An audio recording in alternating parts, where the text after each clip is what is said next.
It's time to talk about floating point numbers. Floating point numbers are an attempt to solve a problem, which is how do you represent a real number in a computer? After all, a real number could have an infinite decimal expansion. And if you ever truncate the decimal expansion because your computer only has so much memory, then you somehow lose accuracy. There are basically two approaches to the problem of representing real numbers in a computer. One is called fixed point, and in this case we have something like 1, 2, 3, dot 4, 5, 6, 7, and we say that we always allow a certain number of digits before and after the decimal point. In this sense, we can only represent numbers up to an error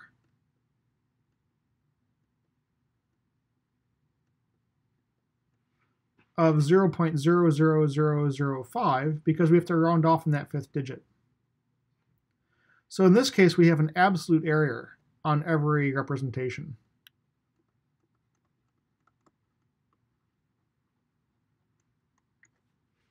Now, that's actually not what we want for a lot of applications, because after all, if you're dealing with a number like 0.1, then that error might be fairly significant.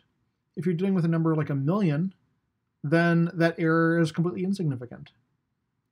So what we do instead for most computations, which might involve many different scales, is floating point computations.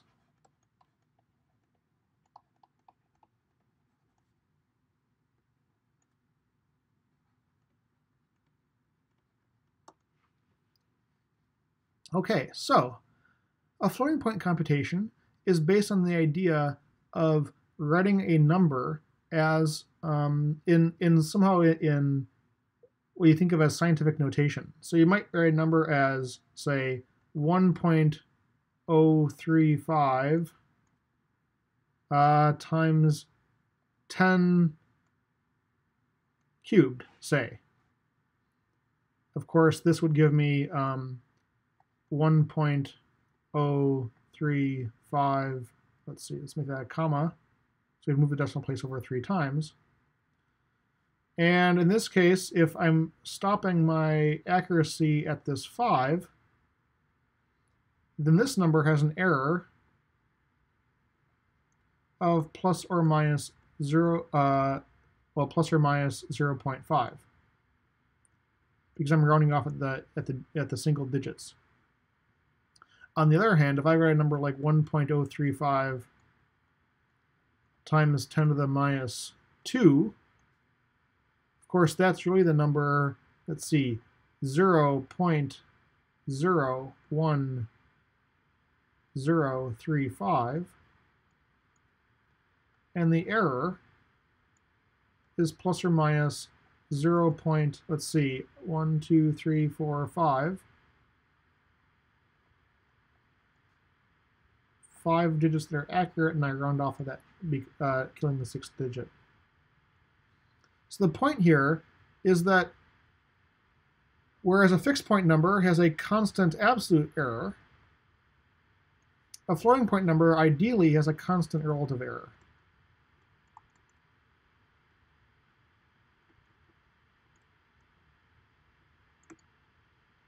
Now the question is, to what extent can we achieve this? To what extent can we achieve this goal on a computer with a fixed number of bits? Okay, so what we're going to do is we're going to look at a number like 1.035 times 10 cubed, and of course we're going to make 2 changes. First of all, we're going to work base 2, because we're going to think about binary. And secondly, we're going to decide what things here we actually want to represent and how. So let's think about what it takes to represent a number in binary scientific notation. So for example, you might write a number as negative 1.0110 times 2 to some exponent, which will be, let's write the exponent as maybe 110. All right, so what number do I really mean here? Well, let's see. This is the ones place, the twos place, and the fours place. So this exponent is the number 6 in decimal. So we're looking at something times 2 to the 6th power, and that number is, so 1 times 2 to the 6th plus 1 times 2 to the 4th plus 1 times 2 to the 3rd. So this is negative 1 times 2 to the 6th, and then plus a 1 times 2 to the 4th, right? So if this is the 6's, 2 to the 6's, and that's 2 to the 5ths, 4ths, 3rds, and so on, plus 1 times 2 cubed. So that's what this would be in decimal. And we can represent that as, let's see, this is an 8, and this is a 16, and 32, this must be a 64. So in decimal, I gather this is 64 plus 16. This is minus 88.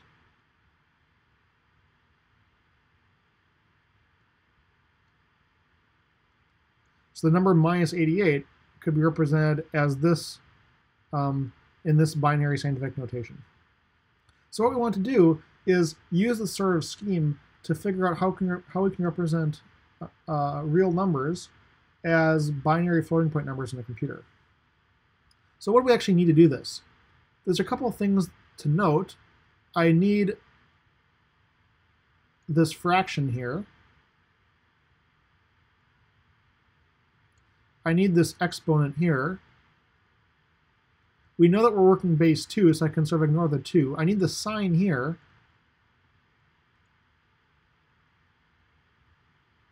And in fact, that's all that I need. You might say, what about that 1? But if you think about a binary number, one of two things is true. Either the binary number has a 1 somewhere, or the binary number is identically 0. So we can assume that if we're not talking about the number 0, that there is a leading 1. So in fact, as long as we have a way to represent 0 separately, we can assume that this 1 is always here. And so all we actually have to store is the fraction, the exponent, and the sign. Okay, so what do we actually need here? We need, in this basic system, we need sort of 8 boxes to put ones or zeros in, 8 bits.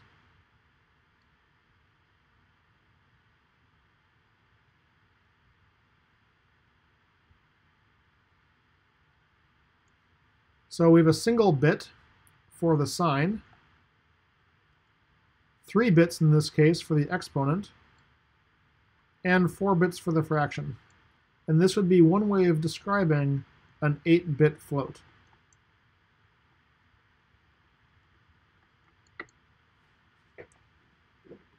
Let's do an example.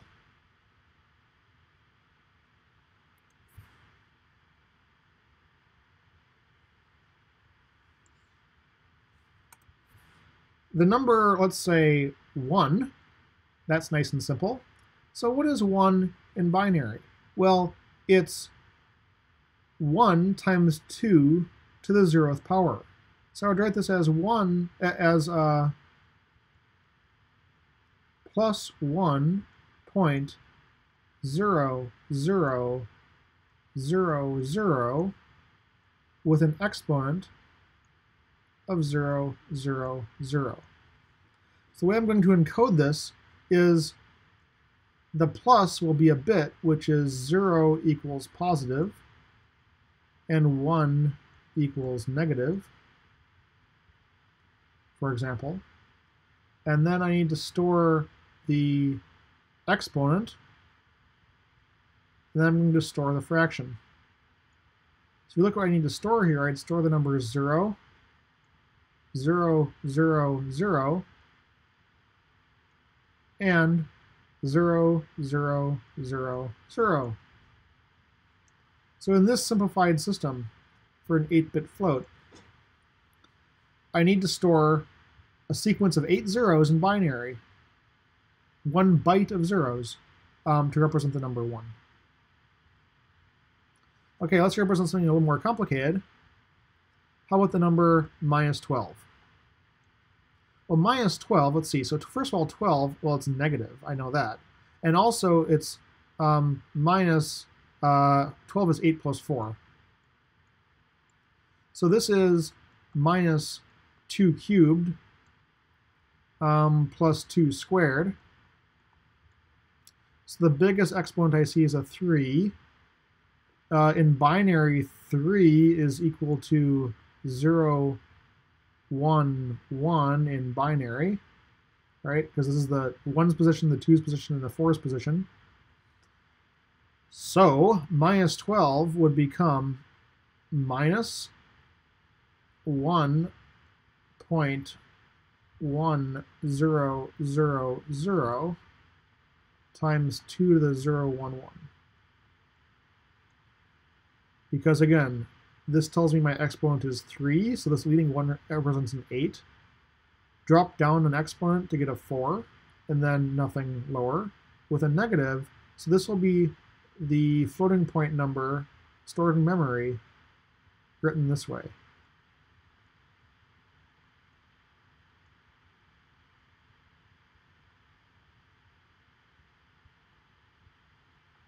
So those 8 bits in memory are how one would represent negative 12 in this system. So one question is, what's the biggest number and the smallest number that we can represent in this scheme? So the biggest number is what we get by making the fraction as big as possible and then raising it to the highest possible exponent.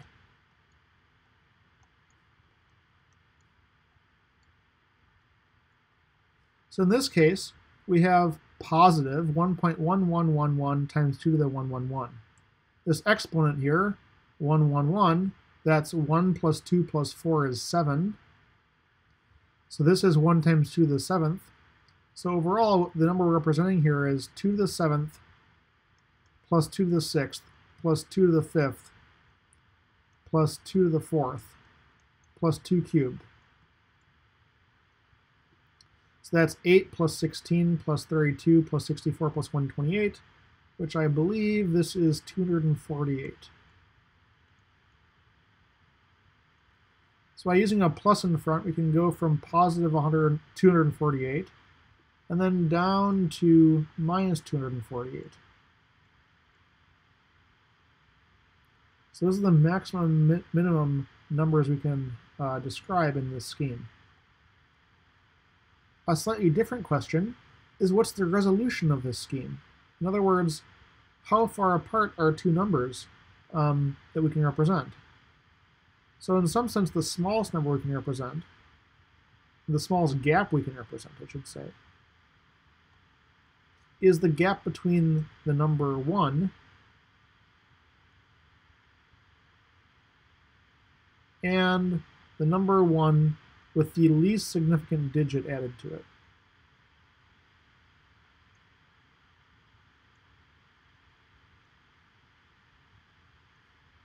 So the gap here occurs in this position.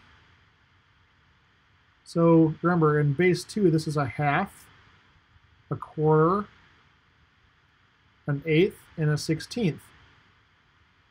So we can separate numbers by 1 over 2 to the 4th, or 1/16, if those numbers are close to 1.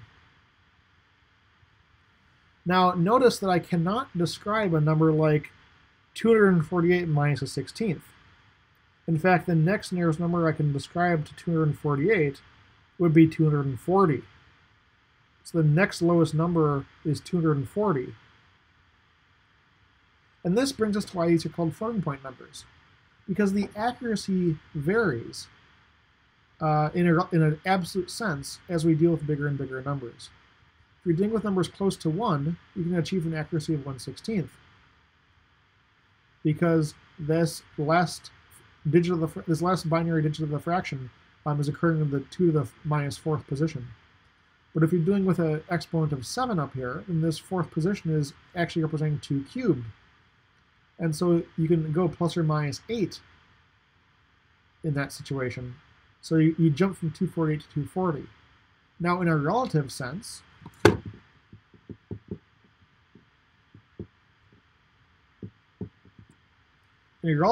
that's actually fairly small, just as 1/16 is fairly small. But the point is that the accuracy varies, in fact, exponentially or logarithmically, as you deal with bigger numbers.